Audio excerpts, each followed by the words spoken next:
Hello, Kieran Capaldi. How you doing? You okay? I'm very good, mate. How's lockdown treating you? Yeah, it's all right. It's all right. Keep myself busy. Good to hear. Good to hear. Welcome.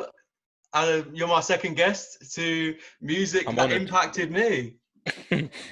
I'm very honoured. Oh, don't sound sarcastic about it, mate. No, I am. I am. I'm actually taking a lot of thought about this. So I hope you like it. I'm excited, mate. I'm excited. When I started this segment, this thing, I knew that I wanted to get you on because not only do you enjoy and love music, you perform music as well. Yeah, I do a little Um, bit. and I was interested because I wanted to see how much that's kind of impacted your decision of choosing the Yeah. albums. So I'm excited to start. Let's go straight into it then. So, Yeah. Kieran, three albums that impacted your life. We'll start off with album number one. Cool. So like you said, a lot of my stuff comes from the performance. So the first one I've chosen is The Specials, which they released in 1979 or something ish around them. Yeah, so it's an old one. Oh, But the reason I've chosen it is because I think for me, music growing up was all about the performance, and my family's really musical. So watching my granddad and my dad and that kind of stuff, that was what music was to me. And I think the first time that I got a taste of that was when I joined my dad's band, one of my dad's bands. We played at a festival together, and we played some songs from the Specials, which is why I've chosen it, because that's kind of my first taste of like proper music. Because when I was younger, I didn't really listen to much. I just kind of messed around with my dad, and played it. Yeah, so that's why I've chosen that first one. fantastic. So, do you have a standout track from that album? I think it's not my favorite because it's like technically amazing, but just because whenever my family get drunk, we always end up playing it. It's called A Message to You, Rudy. And I recently started learning sax, and my dad started learning trumpet. And the thing about the Specials is they kind of combine kind of reggae. Do you know anything about the Specials or No, no. This is no? purely Okay, educational for me. This is so purely they educational. so the Specials kind of have a really distinct sound called ska, which is kind of a mixture of like funk, reggae, that kind of stuff. And then they also have like a little brass section, which is like trumpet, sax, and stuff. So when me and Dad started learning sax and trumpet, this is the first song we did, and we just mess around with it all the time.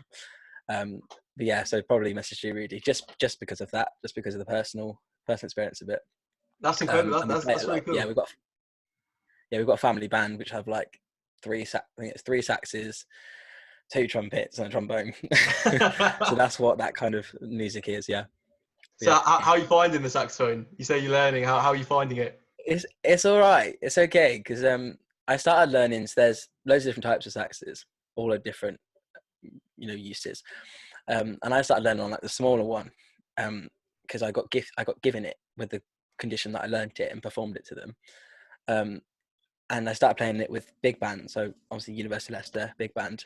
And I became friends with them. And then I was like, oh, I'll take it along with me when I'm singing, and I'll take it along with me and mess around with it. And that's where I learned a lot of it really quickly. Yeah, Got chucked yeah, in the deep yeah. end. And then my cousin, um, so that was the smaller sax, which is, in my opinion, a bit easier than the others. And then my cousin gave me the bigger one, which is what you see everyone using, and it sounds better. And that's I'm really struggling with that, but I've got the time to I've got the time to practice it, and I'm driving my neighbour insane. I've got a pact with him that I only do it after 6 because he After works six. nights. Yeah, after 6 p.m. Oh, okay. Yeah, I was gonna Yeah, say yeah. that So because I thought I usually can only it'd be practice it, flipped. Yeah. because he works nights, so he has to sleep in. So, but the minute it gets to 6 o'clock, I'm You're on it. playing it all the time. Yeah. Oh, fantastic! That's really cool. So I don't think it's going to get brought up. Actually, we'll talk a little bit about this then. So, big band at University Yeah. of Leicester. Then, Yeah. how long have you been performing with them? So I auditioned. You have for singers, you have to audition to get in, and I've auditioned every year because that kind of music, that swing music, I love it. Um, and I kind of depth for them, which is where you kind of fill in for someone if they're ill, basically, or like they miss out. Depth for them in my second year, and then auditioned again. No, in my third year, and then auditioned again for this year. And then got in and been singing with them for it. So it just got a kind of a year and a bit. But honestly, it's so much fun. It's so much fun. Because I remember when I first started it, I was really nervous. I went to a house, I didn't know anyone. And because when you're the singer, you're just in the corner with a mic. and I was kind of like sat there, like really nervous. And now I go and I like, it's all a bit of fun. It's all a laugh. Yeah, and they're great people as well. So yeah. Obviously, I've also come. I've been to see you perform as Oh, well, of course. Yeah, you and it see. always looks like such a great time. Like you guys are always having such a great time on stage. You know, Yeah. as an audience member, watching you guys have a good time, it immediately riles up the audience. You know. And I think as well, bringing it back to kind of the impacting music theme. Um, Big Andy taught me a lot about having fun and making good music, because I was always such a, when I was younger, perfectionist in terms of making my music. Like, it has to be dead on, it has to be like Adele standard, it has to be this. But then big band, you rock up. I mean, half the time we're drunk. Like, do you know what I mean? It's just a laugh. Like, the last gig we did before lockdown was the Medic Ball, and we got gifted like a crate of wine, like that the medics had driven to France to get all this wine, and they had like a crate of like full of bottles left over, and they were just like, yeah. So we were like, cool, we've won, we're Wow. fine. And that was part of that gig. Obviously, we are professional, but then obviously there's the fun side of it as well, and we all get on so well. And there's like, I think the Medic Ball, there was like 20-ish of us. And it's just great fun. But then it comes across, like you say, it translates to the audience. Yeah. Like, if we're there having a good time and we don't really care if we mess, we don't care if the odd notes off or whatever, then the audience have so much more fun with that. Yeah, I think that's what big band has impacted me as well, actually. That's incredible. That's brilliant. Okay, so moving on then. So let's talk about your second album then, the second album that's impacted your life. Right, this is I wasn't sure what to include this, but I eventually settled for Adele, right? And I've chosen her first one.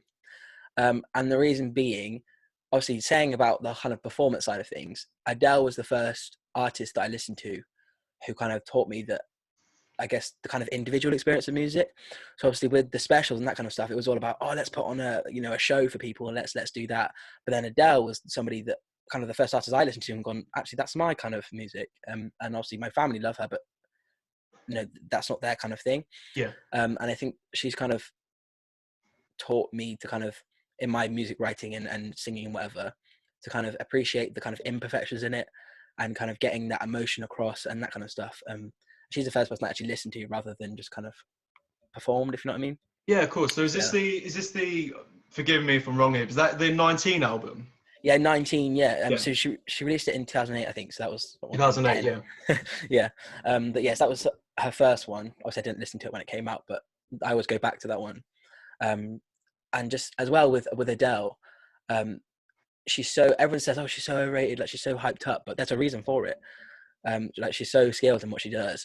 And also when you listen to the albums, you can hear her change. Like in the 19, which is her first one, which is my favorite, because you listen to it and it's so raw, and you can hear where she's not singing, flat, basically. Yeah. She's singing kind of in the cracks of the notes. Yeah. And then obviously now the latest ones, like 21, 20, the others, they're more production based, whereas her original ones are just her and her writing, and she's writing for herself. She's not really writing to make hits, she's just writing to make music for herself, and that's what I've tried to incorporate into my own stuff as well, I think. I find that, obviously, like, I listen to so much music. Obviously, predominantly what I listen to is hip hop and rap and stuff, Yeah. Also try and listen to any genre I can, and I find it quite a common trend when I'm listening that the debut album is it's always so much more raw and so much more authentic to the artist than exactly any other releases in their discography, because it's like you said, once they become popular, there's kind of a demand for them to fit into that kind of sound, Yeah, I think you're completely right, and I think that's I think people get frustrated at it now. Well, I do anyway. But people that, like, artists, I think like Kanye, for example, like, rush things because they just want to get it out. And when you listen to the album, like, each track kind of similar bass, and like, yeah, they're a little bit different and whatever, but it's clearly just they've had a couple. Obviously, it's a lot of work, don't get me wrong, but they've clearly just gone, right, we need to get some songs out, we need to get an album out quick, rather than, like you say, the raw original ones, which each track is its own kind of story and each track is its own kind of chord progressions and all this sort of stuff. But no, I think you're completely right with the whole the rawness being in the first debut album. It's interesting what you touched upon there as well, because this is especially in the case of hip hop, like, especially compared to other genres, that especially nowadays, albums are mass produced, that like you said, I don't want to say not much thought has gone into them, because there's still artists out there that still care about the conceptuality of an album and the project as a Definitely. whole, you know. But there are so many more other artists that, like you said, really just try and push out a project to make that quick money, perform that, go on the tour, make the money from that, and then at the end of that year, push another one out. And you know, Yeah. it's so it's so fake, and it's not Yeah. authentic to them. It like on the authenticity kind of vibe, it kind of, they lose their originality as well, I think. And especially in the industry now, people are mass producing these albums, and they're also seeing, right, what's popular, I'm going to try and recreate that, rather than just going, right, this is music that, you know, represents me, and this is the music that I enjoy. They've gone, right, that's the trend at the moment, like kind of going on to the next album, but like a lot of Billie Eilish stuff use a certain thing, and I've noticed that a lot of songs now are going, right, let's try and mimic that and add it to ours, rather than just sticking to what, not sticking to what they know is the wrong thing to say, but sticking to their original kind of sound and vibe and that kind of stuff. But because they mass produce it, they're like, oh, let's see what's popular at the moment and just try and track that out. Yeah, of course, and obviously, I'm not saying it's always the artist's fault, because a lot of the time, of course, it is. It's Well, they've got higher to do what they're people than told, yeah. them. It's the record labels. It's the CEOs. You know, as soon as you get a Yeah. smell of money, you know, they have that formula in place. Mm. But yeah, no, it's very kind of interesting, and it's strange, because it's like you were saying, albums to me, obviously, like, never used to feel like that. It never used to feel Mm. like listening to something that was just kind of spurned out. A Yeah. lot more thought and a lot more conceptuality was put into an album, and it's very strange kind of where we're at now. But we'll move on to your third album then. So Yeah. Billie Yeah. Eilish, is it? Yeah. Yeah, so it was it's Where Do We Go When We Sleep, or that one. Where do we go when Um, we fall asleep? I think the yeah, album. that's the Yeah. one. Yeah, I should have looked up the name. No, no. But yeah, so touching on that, I think Billie is Billie Eilish. I don't know her personally. Um, she's one of the few artists that have kept that originality. And I watch interviews with her and her brother all the time. Like, I love hearing their kind of process and whatever. And their big thing is that they make music for themselves. Like, when they started out, like, they did it in like his bedroom, Phineas's bedroom. Um, and they use stock sounds from the software and all that sort of stuff. And kind of reason it's impacted me is because it's kind of, that's piqued my interest in the production side of things, because I also used to perform, and with Adele, like, yeah, there's kind of some production, but it's mostly her at a piano or her and a guitar. Whereas with Billie Eilish and Phineas, they're really concentrating on crafting each individual song, but then also not because they're like, this will be popular, it's because this is the kind of music that I want to produce. And it's so clever as well. Like, I was watching an interview yesterday about it, and one of the songs, apparently Billie was on tour in Sydney or something, and she heard like a pedestrian crossing, and you know, like for us, there's like a beeping when you cross the road. Yeah, yeah, In yeah. Australia, it's like a clanking. And she recorded that on her phone and was like, that sounds so cool. And then Phineas then took that and put it into one of her songs.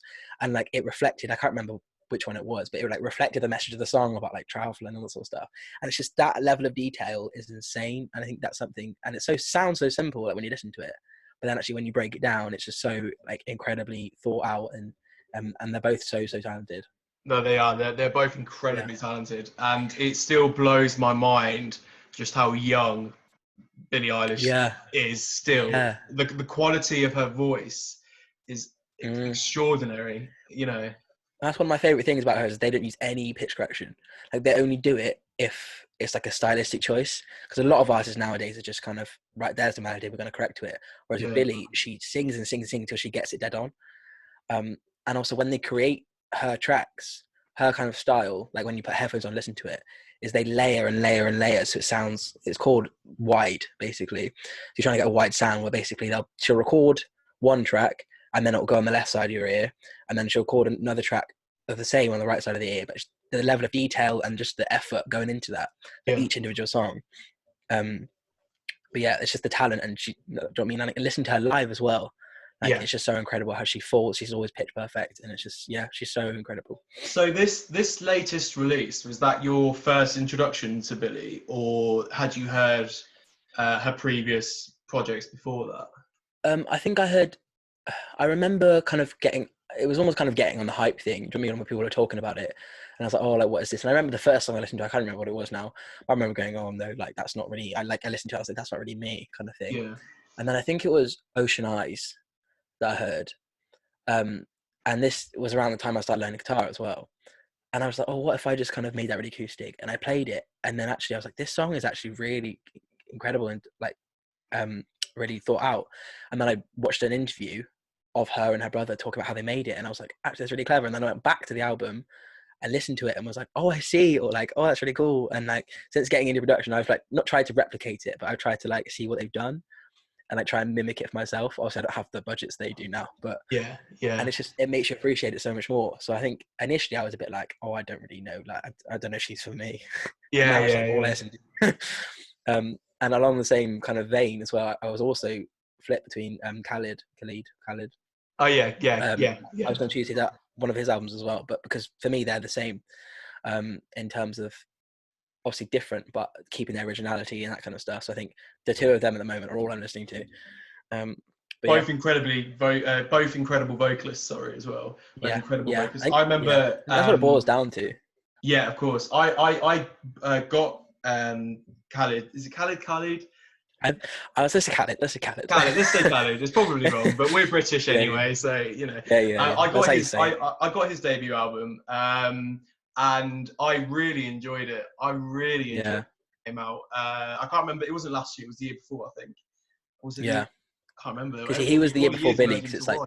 yeah, he was the breakout before Billy, and then Billy was the breakout, Yeah, and then it's just yeah. yeah, It's the kind of the vibe. Like, it's strange enough. I felt like I was back at senior school, which mm. sounds really strange, but the whole No, vibe I of the get it. I get it. album of you know, of obviously for them going through college, for us going through the Yeah, secondary school phase and stuff. Oh, it was just so strange, and I loved the kind of nostalgic vibes of the album, sorry, and it reminded me a lot of old Frank Ocean. I don't know if you're big into Frank yeah. I'm not Ocean. too familiar with him, but I've heard a couple. Yeah, yeah, He brought out a really successful mixtape called Nostalgia Ultra, in 2011, something like that, and it's such a good mixtape. So much thought went into it and stuff. yeah, And listening to this Khaled release whenever it came out, yeah, really took me back to the first time I heard that old yeah, Frank Ocean, you know, and it's incredible, you know. Back on Billie Eilish, how do you respond? Because obviously Billie Eilish gets a lot of hate, you know, she's yeah. loved, Of course but she on the does. same Yeah, token, you know, she gets a lot of criticism for kind of the style, you know. There's a lot of sort of Christian parents that are obviously, I don't want to say yeah. afraid of that whole like emo gothy kind of genre, or style, Mm. sorry. But how do you respond to this kind of criticism that, you know, artists like her get? And it was the same going back to the 90s with Nirvana and that kind Yeah, of style, yeah. you know. I think you're always going to get that with a new kind of style and a new kind of sound. And people are always, I know it sounds really cheesy, but people are terrified of originality. Like when they listen to somebody and they're like, oh, that's not what I've heard. That's not like Adele. That's not what, like whatever. They shy away from it. And I think actually, when you think about it, Billy should teach people, especially at that age, to kind of understand herself so well. And obviously, don't get me wrong, it's taken her a journey, like Mm. from the first kind of song she released to the song she releases now. That you can hear it change and hear it become more upbeat as she's, you know, more understanding herself and stuff. And I think actually, against those criticism, it does teach you about originality and to stop, you know, cheesy message, but stop pretending to be other people and stop kind of doing all that sort of stuff. But I think you're always going to get that with a new style. Like it was the same when soul first started. People were like, what the hell was this? Like when Ray Charles first started kind of getting into soul and that kind of stuff, it was like, you know, what is this? I don't like it. Get away from me. But now it's just, you know, stamped in history.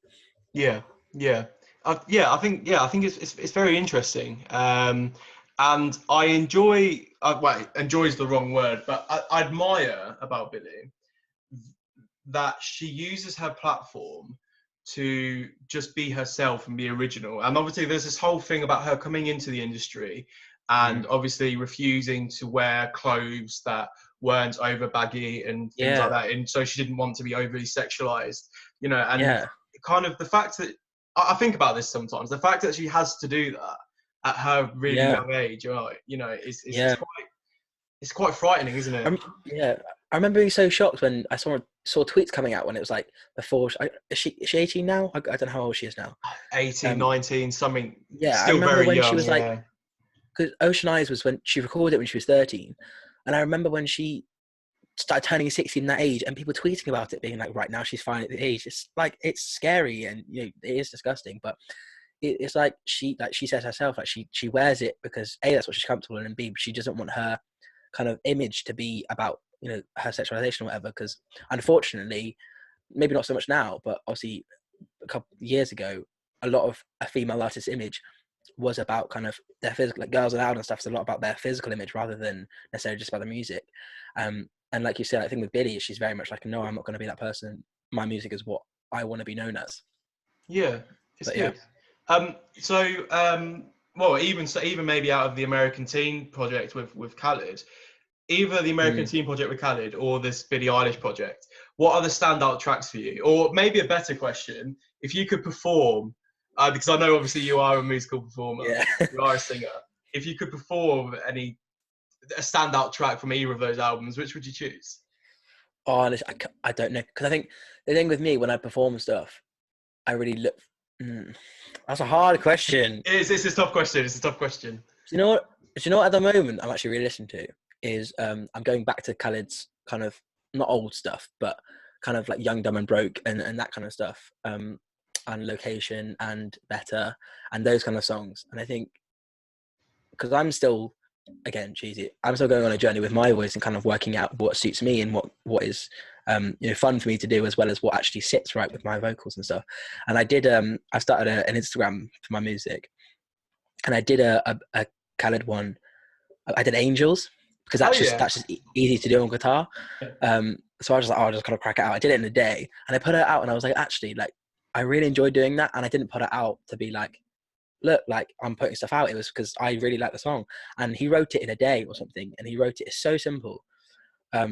So probably to answer your question, I think I'll go with probably something like Location or something like that. I think, Yeah. just because I think I'm working towards that myself vocally. And that was a really successful song as well, Location. I mean, that hit charts and Yeah. billboards, and it got him a lot of new people introduced to him through songs like Location. It's very interesting. It's a very nice overall mix of albums you've got there. Yeah, no, I tried to keep it mixed. I did literally the amount of times I changed my mind. Oh, it's fine. It's good. It's good. Like, and I knew it would be interesting because obviously I know you very well. We're really good mates. Yeah. Obviously, I know through your performing side, you would like I said, you were definitely one of the people who wanted to get on for this. I was really interested to hear kind of your standpoints and stuff. Do you want to plug your music Instagram and your family's band? Sure. Okay. So my music Instagram is Capaldi Music, and my family band is the Kajini's. We still do gigs actually. We've got a couple of gigs after lockdown. So if you're interested in ska, funk, soul, reggae, that kind of stuff, go to the Kajini's. If you're interested in what I'm doing, then hit my Instagram. We'll find you. Yeah. Also got YouTube. Play, I'm gonna start YouTube soon as well. But you can start a YouTube. Do it. I'm gonna start. Well, yeah. This will be on YouTube, mate. So we can. Oh yeah, I can connect it. Yeah, cool. We can do collabs. Thank you very much, Kieran. Thank you so much for doing this. I've enjoyed it. Thank you for having me. No problem, mate. Take care. Thank you.